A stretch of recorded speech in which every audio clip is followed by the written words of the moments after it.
Ah, watu wa siku hizi wanaweka uchafu masabuni. Yani wallahi hatari. Katika makosa mengine watu wanafanya kwenda msalani hawazingatii zile adabu ambazo Mtume sallallahu alaihi wasallam alifundisha. Mtume alifundisha adabu za kukidhi haja. Kwanza miongoni mwao mtu kwenda mbali na watu, aingie kwenye sehemu ile kwa mguu wa kushoto, atoke kwa mguu wa kulia, asome dua. Kwa hiyo mwendaji wa kwanza kwenye haja hakufanya hata moja katika hayo, aliingia na akachafua hata kusafisha.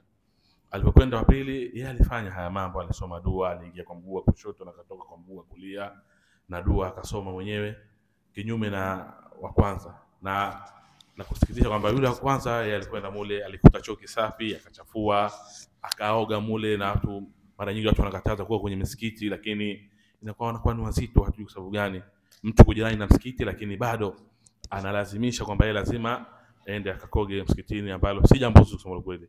Vyoo vya misikiti vimewekwa kwa ajili ya dharura, hasa za kupita njia na kupita wapate kukidhi haja zao, na ili pia tekeleze ibada zao za sala.